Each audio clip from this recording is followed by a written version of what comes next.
Alrighty, we are live. Hi Facebook, or if you're watching later on YouTube, hey YouTube.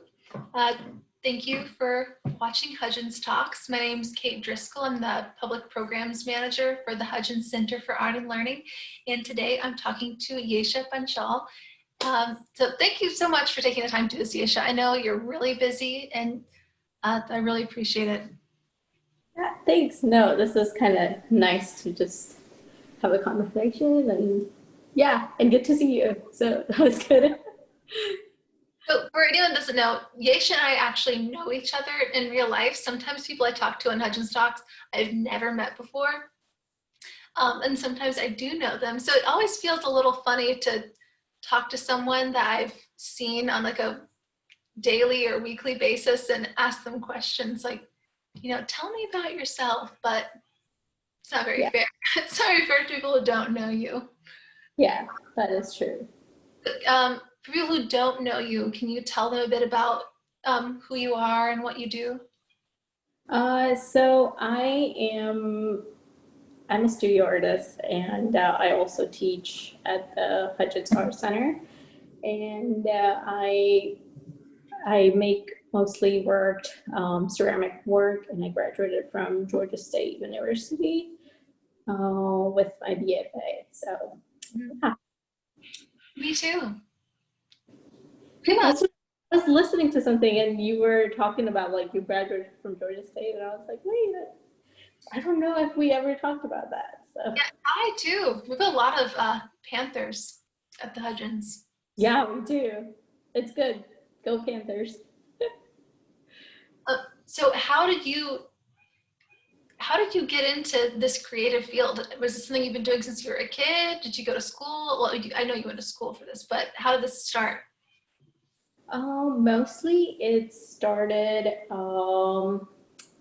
since I was little. I think I was always kind of just interested in drawing and painting. I would just like draw on wall of the house and and my parents kind of knew this girl is not good for anything else. She is like, I was just a creative mind that wanted to draw and do things with my hands, and always kind of just wanted to be outside kind of person. And then I will always like draw on things and lay papers around the house. And my uncle is also, he was an artist, and he did, after his retirement, he took watercolor classes and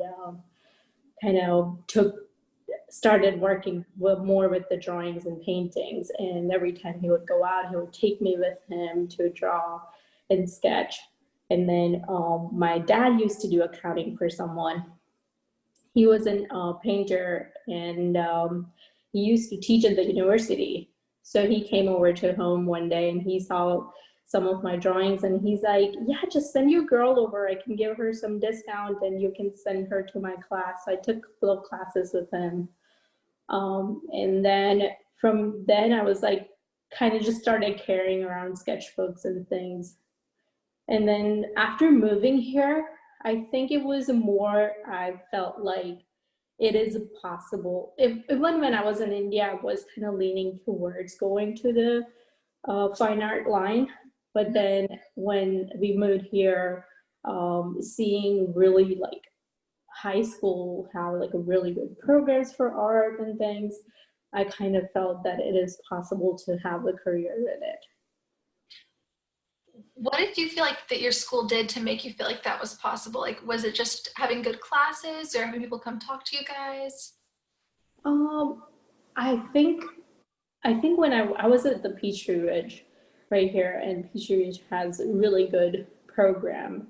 And I was very new, and like language was still a problem for me to communicate. And I think I was always just like quiet person, stay in my corner and work on my things kind of person. And my art classes, like I took drawings and painting, and then jewelry class, and we did a little bit of clay. And I took, and then I think Miss Valerie, I can't remember her name. And she came over and she's like, you should take one of my clay class too. So then I ended up taking, like, teachers started seeing that, okay, I have talent and I am dedicated to it. So they kind of like helped me move to the next level. And then after graduating, it took me a little bit longer to like figure out if I really just wanted to go into the art, like just applying for it, figuring out, because like moving to a new place and not knowing how to apply to school, which would you go to, like Georgia State first or GPC first? Those were all of the questions at first. And once I figured out that I need to go to Georgia State, I was Georgia Perimeter. I started at Georgia Perimeter. Mm-hmm. And then there, Lisa Olympic and Megan, both of them were my professor. They were just great there. And that kind of just put me really into the field and be like, okay, yeah, I'm going to do this. I love when people talk about having like this experience where someone really sort of takes them under their wing. And I guess it always pleasantly surprises me when someone takes the time to really talk to a student or like a mentee and say like, here are things you could do. I was thinking it's pretty impressive. Yeah, and I think I was lucky to have those type of professor at Georgia Perimeter and Georgia State. They were always like willing to help, give us like way to like apply to different places for volunteering or going for workshops and things, so which was always great. Was your family always supportive of you making that a career path? Yeah, like I said, like my parents and they all knew that I'm not good at anything else, like except being good at art. And like I was one of those kids who will always come home and I'd be like, I passed and I'm good. I can move on to the next level kind of kid. Yeah. But I was dedicated to making, like working towards like hands-on things and projects. I was always happy to do those type of things. So they kind of knew, but I was like in between. I was like, should I go for cosmetology or should I go for this? And at that time, my brother was the one who pushed me and be like, you got to get one degree in your life. It could be anything, but you got to get one degree. And they're like, you want to do art, or do whatever you want, but get one degree in your life. And glad I didn't like it when they pushed me, but I think glad I did at that time. And yeah, they're still like supportive of me working towards what I'm doing right now. And they see that you're dedicated to it. So they're like, okay, sure, go for it. So what did your career look like for you after you left college? After I left the career, after I left Georgia State, we were going to go to India, and Rotang was already here, but we were going to go back to India and get married. So it's going to take a little bit of break in between. And then while I was in India, one of the grad students from Georgia State, Michelle, she contacted me for a position at Honeycomb.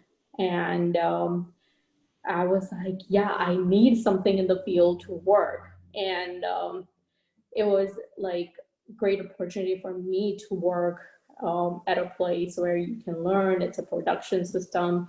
And I was like really interested in that position. So I went as soon as I came back and I interviewed for that position, but it was like a part-time position because I was also talking to Warren and Miss Connie about being at Hudgens and like being able to at least continue working, because that was one thing I kept in my mind, was that I want to continue working with clay, and my goal was to not let go of making work and continue making, like, it's just, I have to do it. So I told them, like, I just want to do part-time work, and then part-time I can continue making work. And then at Hudgens, like Warren and Miss Connie are like, yeah, why don't you teach one class? And then Carol's like, I'm stepping off from the classes. Could you take one of my class? And then I started teaching class there, which was one of the best things that I ever did, was like starting to teach. It was like, I was like, me teaching for the, like, it's just like, I just got out of the school. I'm still new to the phase and things, but they trusted me for it, and I'm thankful for it. So yeah, it's still struggling. I'm still figuring. I still feel like I'm still right out of the college. Now I'm like, okay, I'm still struggling. It's been what, 3 or 4 years, and I'm still kind of like finding myself. So yeah. That's funny to hear you say. I feel that way all the time uh, in my job, where someone will ask me something and I'll be halfway through giving an answer. I'm thinking, I've only been out of school like, 5 years or something. And I just think like, do I really have the authority to tell someone a rule or anything? Yeah. Yeah. But yeah, I guess that's imposter syndrome a bit. That's funny to hear you saying that about yourself, because you have, from the time I met you, um, when I started at Hutchins, I was just like, oh man, she knows what she's doing. She gets it. I don't. I'm happy to hear that, but I'm still like questioning myself every step of the way. So it's kind of, yeah, it's confusing, but it's like hearing from you, then it's like we're all in different fields, but at some point of in our time, we still feel kind of confused and questioned. So yeah. Oh, I for sure do.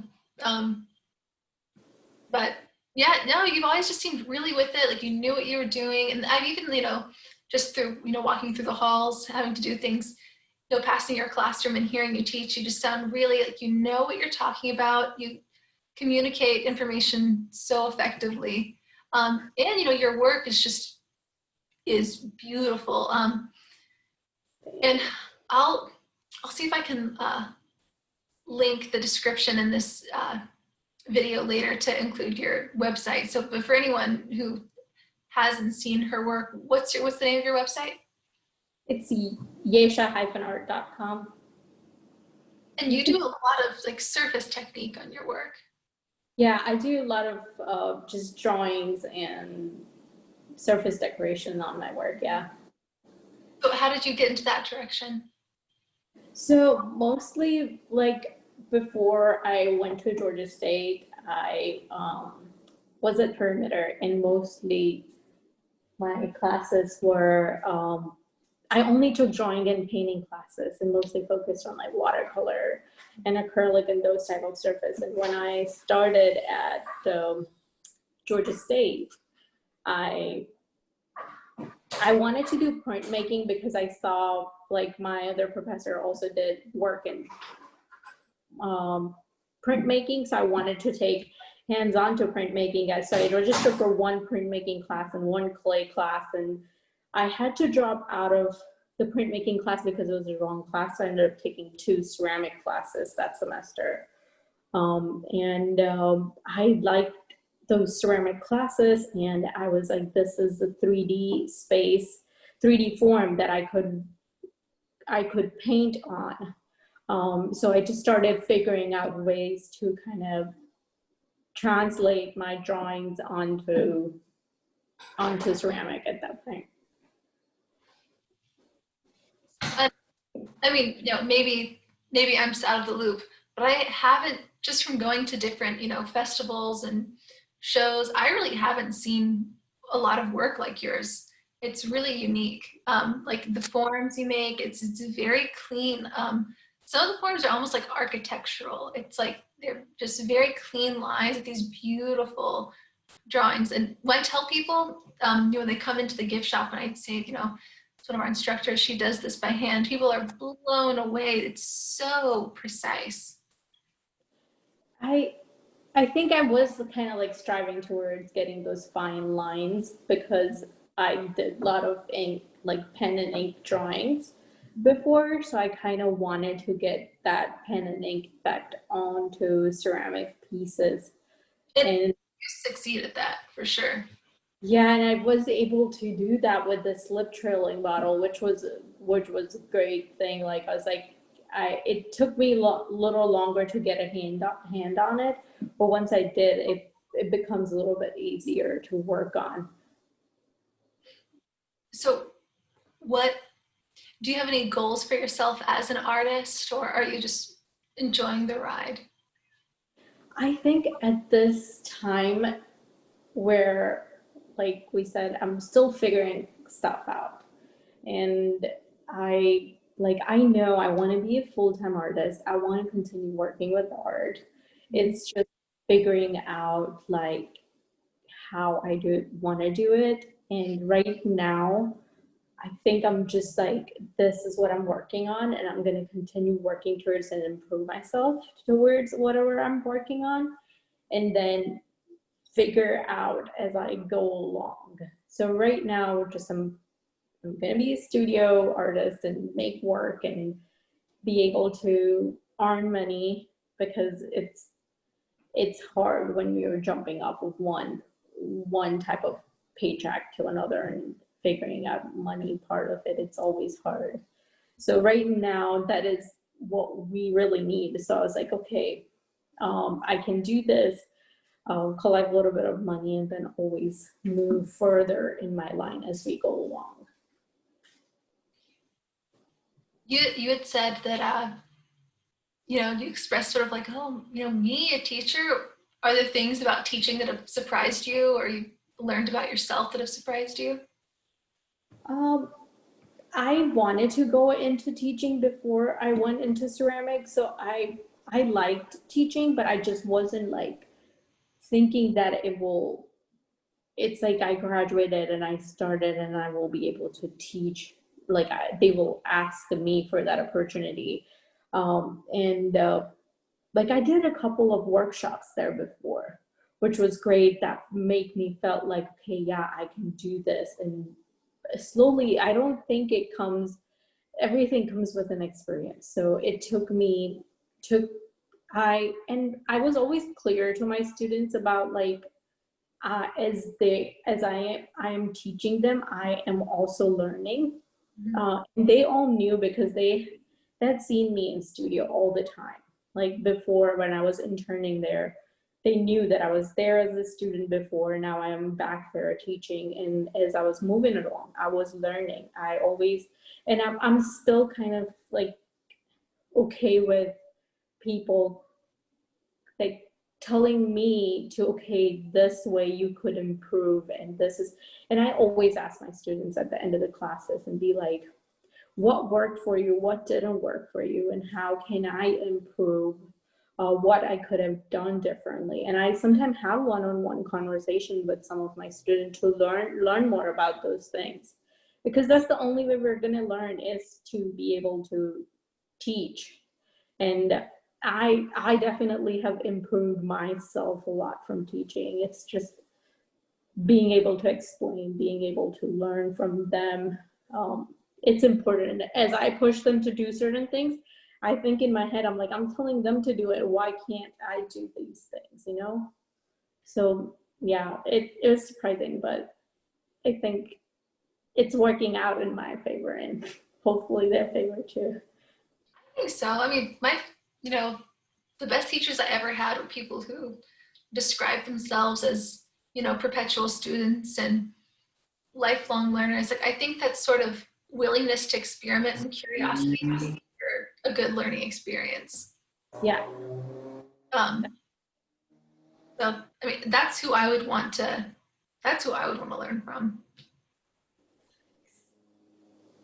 Um, Yeah, definitely. I do enjoy those teachers who are like kind of like open to have those conversations. And like some of the best teachers, I like, they would just like walk by and give you one hint and be like, they just blow your mind away. yeah. I mean, that being said, do you think that there are ways, since I feel like so often on these talks that I do, um, I feel like a recurring thing is I hear people talk so much about the importance of teaching as an artist to their practice, do you feel like that's been the case for your work? Do you think teaching has changed the way that you make things or the way that you've learned to make things? Yeah, definitely. I think the way I teach definitely have um, changed the way I make my work. I'm sure like from before to now on, like I said, like sometimes when I am telling students to do certain things and layering and thinking about um, like the colors and all those lines, I often think about like how can I add those to things, and that definitely improve, um, give me some space to improve for sure. And yeah, I feel like, again, I hear so much people talking about influential teachers in their life. Do you think there are ways that I mean, it could be a school system, it could be a university system, society, if we want to get really deep, like, are there ways that we can support teachers better? Or even if it's just like a level of understanding, what do you think people don't know about teachers? Or I can't say much about like as a being teacher because I have only been teaching at the art center. And I think when we talk about more teachers, it's more about like college and high school and, um, you know, where they are continuously like interacting with curriculum and all those things. So I don't know what I can say about that, but I definitely like when I moved from India, I was so surprised, um, the way like student interacts with their teacher. mm-hmm. Um, in India, we were never able to like speak like rudely to teachers ever. That was not something that we ever did. And when I came here, I was so surprised how like students just don't respect teachers the way they should be, because teachers are there, it's their job, but there is some their part, they're helping you, they're teaching you certain things that you won't learn any other place, or you once you graduate you might have to pay for it to learn those things, so might as well learn right now and be respectful for what they're saying. But I think that was one thing I it kind of always hurt me from inside, that they don't respect them as much as they should be. So, yeah, so you're saying I can definitely see that. I mean, I do think that I think that a lot of American society doesn't place as high of an importance on teachers and their status uh, in our culture. Because, I mean, you're so right. They're the people who are educating our kids and teaching them how to read. I mean, I don't have kids, but I mean ours, and Yeah, uh, teaching them how to read, the basics that we think that we hope that every citizen can be an informed citizen through having a good education or a well-rounded education. And yeah, I do think you're right that teachers can be a bit of a punchline sometimes, like, oh, your teacher. And I agree with you. I think that students talking to or I don't want to put words in your mouth, but I think that students talking to their teachers in a certain way definitely speaks to how American society views its teachers, like the importance, yeah, where their status should be. And it should be, up here. yeah, it should be up there because they're the one who's teaching the next generation to be what they should be. And teachers are the one who are having really hard conversations with their students, Yeah. not just about like study. I don't think it's only about study. They have a conversation about their family life where they're sad. They are spending most of their time with their teachers. So they do see those things and understand those things. Mm-hmm. Yeah. But I mean, I think that maybe you're not giving yourself enough credit because maybe you're not a school teacher or university professor, but you're definitely an educator. And um, maybe you have the best to teach student body, because there are people who are there signing up and paying because they're like, I really want to learn this. So I'm sure that is a different experience, but you know, you're, Yeah, it's a different experience. Being at the art center, it's definitely people are there because they want to be there.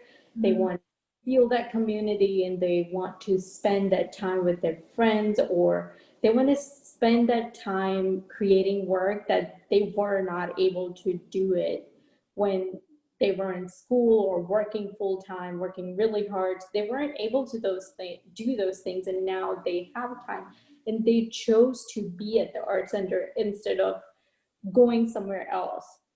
So it's a different community where students in schools, they maybe want to be there, maybe don't want to be there, but here people making their own decisions to be there, which is I don't have to fight with those things where people right. are just forced to be there, you know? Yeah, you're not like pulling teeth to get them to pay attention. Yeah, They really want to. They're, like you said, they're taking time and money out of, you know, their day or their wallet to be there. And yeah, that is something about the Hudgens. It's so nice being there for, you know, work. It's a really fun place to work because you walk in and it's like you said, everyone's there because they want to be there, whether that's, you know, students or instructors or volunteers or the staff. Like yeah, no one has to be there. yeah. They all just really want to. So it is it's really positive energy to walk into. Yeah, it's definitely a happy place to be in. Um, so what do you feel like as a studio artist is a bit hard? Because I know that you do a bunch of stuff. You go to, you know, festivals, you know, when we're not in the middle of a play. But so could you tell people a little bit about what that's like? Right now, so last year was my first year trying to figure out, um, like I was teaching, but also was working at Honeycomb, and I was trying to figure out if I want to continue working or if I was just missing that being part-time working and being teaching at the art center. I only had one day towards making my own work, and I was kind of frustrated that I'm not giving enough time to myself to make work, and I was kind of missing those things. So I decided that I wanna I want to just um, stop working at Honeycomb. I decreased the hours, and then after I was like, even decreasing hour won't help me. So I kind of just like, okay, now I will only teach and continue making my work. And then I was thinking maybe I will try to apply for residencies or something once I can save a little bit of money. But with the pandemic, I couldn't even able to do that. Um, but I started selling work last year, sometime in June, which was like my first year trying to figure out where are the shows, which ones are good. I was like, all right, I stayed at this one and I totally failed. Didn't really earn anything. And then others, I was like, okay, I'm here, I'm earning a bit, but it's not my type of a show. So I was still in the learning phase, and with the pandemic, I was just like kind of lost all of the knowledge that I gained throughout the year. And then I started figuring out, all right, now it's the online and figuring out how online market works. I'm still in the figuring out phase that how I can make work, still feel good about making, because I don't, I personally don't like, I don't want to set my mind into production mind. Then I just feel like then I'm not enjoying myself. I'm doing it because I need to get money. It's not only money is not the purpose, but Mhm. also I want to enjoy and make money, both of the things. So then I was like, all right, I think I can figure out the online market, but I'm still in the figuring out phase. So Mhm. I I am very new to the thing, but one thing I would say is if you want to do it, you're gonna fail first. I'm still failing, and it's like first few years, I think any business or anything we do, it's gonna be trial and error, and then hopefully I'll figure things out. You're right, though. I mean, being an artist full time is, being a business person. Um, like to an extent, I think there's a really romantic view of being a full time artist. You just sweep in and do your work whenever you want, and uh, but That's what it feels like on the outside, but it's not really like that. yeah, there's a Um, lot of hustle that you're not seeing. like, yes, I definitely enjoy. There is a romance of making work, and there is a satisfaction of making that I get to pick what I want to do, how I want to do it. I get to create the design, product, and everything behind it. But there is a large chunk of the time that goes behind for me to learn um, like how to market it, what to do, like design, photographing work, videoing it, the way I want to present my work, what is my style, what is not my style. There are so many things that happens. It doesn't shut off. So there is a romance, but then there is like just so something that's in your head all the time kind of thing too. Well, yeah, so you've got to be a businesswoman, entrepreneur. You're doing your own marketing. You've Yeah. got to be kind of a jack of all trades and the master of your craft. Yeah. It's a lot. It's a lot. And as a student, if like when I was a student at Georgia State, it all was just like you said, it was just a romanticizing being that full-time person and being like, okay, yeah, this is great, I can do this. But once we get out and be in the real life, we really know what you really, really have to do to get to the stage. And I'm still figuring it out. Okay, this person did it. How did they do it? What was their stats and things, kind of like that. And I mean, I guess this also speaks to the whole outside looking in thing.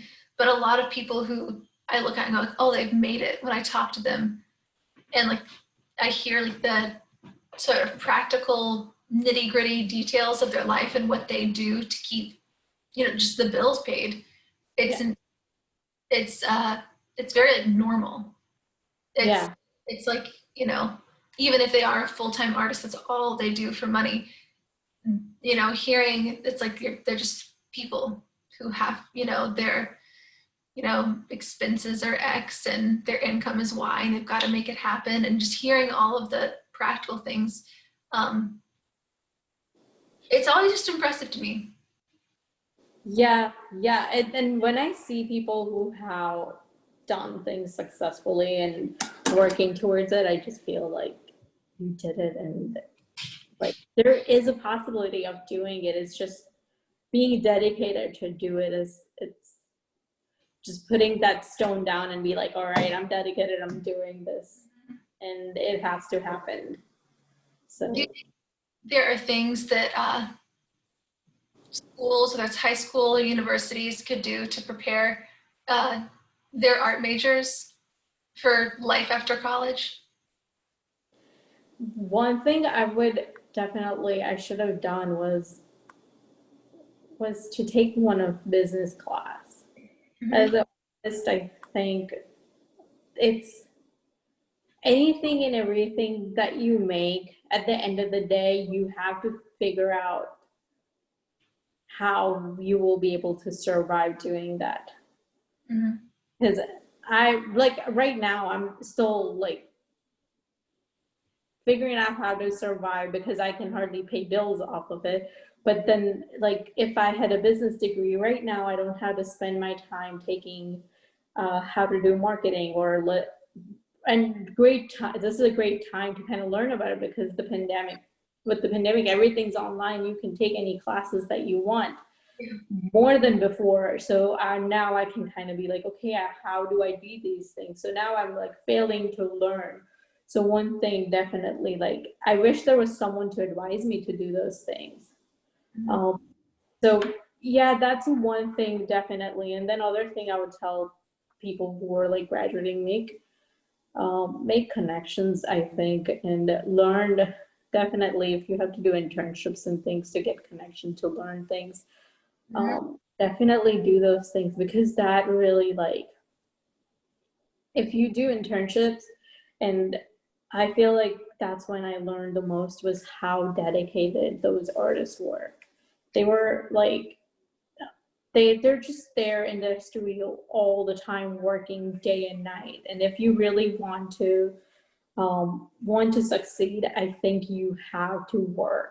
It's not like you can skip one day and not go into the studio. You have to be in there every single day working to be able to, to get that life. So I think people who are graduating definitely take those things. And yeah, I think that was a long answer.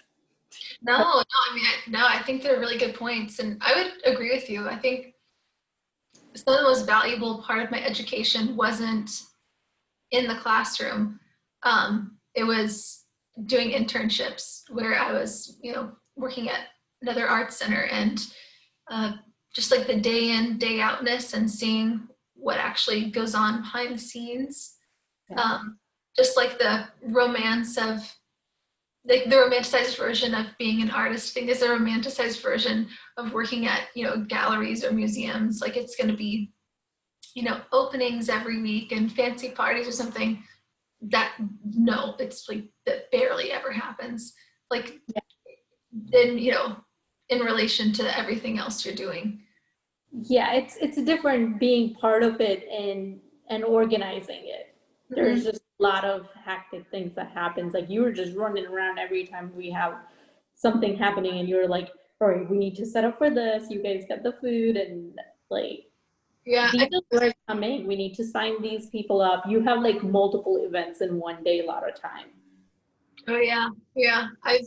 Yeah, it's like the difference between going to a wedding and it being your wedding. When you go somewhere, you're like, oh, this is so much fun, this is so beautiful. And Yeah. then, yeah, when it was my wedding, I was just like, oh my gosh, I Yeah. can't believe this is actually coming together. Yeah. Yay. And until it's done, you're like, all right, is Yeah, it going to happen or not? when it's done, you're like, that was so fun. Yeah. Um, so I had a question for you from like from the Facebook live chat. Connie Norman, who's that? Who's Um, that? Connie wants to know how you feel about having over 5,000 followers on Instagram. I feel good that now I'm able to like share my work with more people.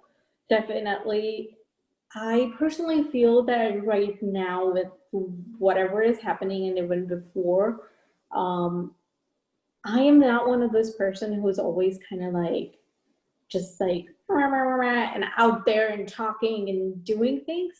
Mm-hmm. Um, I I'm not a people person as much, so for me, I felt that one way for me to be out there and be able to show my work, um, is the social media right now.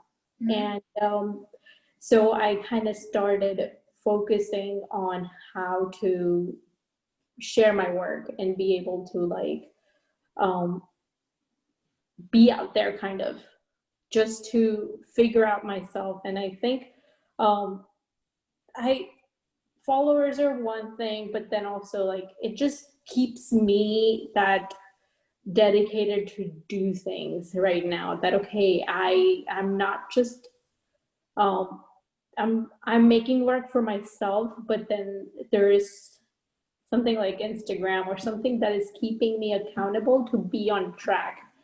And as a person, if you just starting up and you need something to hold you accountable for, then sure, just take that lead and use that platform to hold you accountable to finish. Okay, I need to finish this 10 things or 10 cups today, just because I need to show something. Yeah. it's not only, I'm not forcing myself. If I can't do it, I'm not going to force myself to do it. But if instead of being on a couch, it will at least force me to get up and get in the studio to do things. So it's great though. I love hearing people talk about social media in a positive way, as like a positive force to make you productive. Because I feel like so often we hear about social media being the opposite for people, you know, I'm like, oh, you Yeah. just procrastinate. So it's really interesting to me to hear you say, no, this keeps me accountable, so I know that I am consistently being productive. Yeah, it could go the other way around, where you just see the other people doing and you feel like you did it. Mm-hmm, mm-hmm. Yeah. So that's another way. But yeah, I think it's been working out for me, at least in a positive way. And so the thing with social media, I've heard, I'm not terribly active on social media, but I've heard as far as like, you know, promoting your work or your business, it's actually really involved. Like people say that you should post every so often. It's more frequent than I always think it is, and go live and do promotions. That's like a job in and of itself. It is a job in itself. I have to think about what I can share, what I can't share, and planning out certain things. Okay, I can share this things today, and keeping things in rhythm. There's a lot of things that I kind of think about or overthink about it in the background of my head. Um, but this is the only way it's to do things right now. At least from what I know, I'm still figuring out. And what I have found is that this platform has been successful for a lot of people. So hopefully it will work. Well, and especially in the era of COVID-19, I think you're definitely on the right track of anything, you know, virtual, online. That's a good place to put your energy right now for sure. Yeah, I think so. So I could be just late for that, but I don't know. But I'm like, I'm just gonna keep doing what I'm doing and hopefully it will work. Uh, that you've got some people saying some sweet things to you on the Facebook. You've got LaDonna Benedict said, we love Yesha and her beautiful work. Oh, thanks. She's so sweet. Um, Ashley Lynch, he says, go Panthers. Uh, Yay. he's the best. He always watches. Um, uh, and then Connie said again that you're an excellent instructor, and she thinks you're doing an excellent job of figuring out the online market. And your website and social media posts are incredible. And she says youth students from Dubai and Canada in your classes, so you've taken the Hudgens education programs to an international level. So Yay. Yay. Yay. No, that was a good surprise that they decided to join me for a class, and hopefully that we're planning for a workshop. Hopefully we will be able to get more people with the work. We're still planning, so we'll see. how do you plan your workshop? Like, do you do it off seasons, or do you just like something that you're working on, or what? Like with the workshop, what we're planning to do, I think we were thinking to do mostly like surface decoration, but have one maybe like few hours of class instead of having entire class. We'll just do a smaller workshop.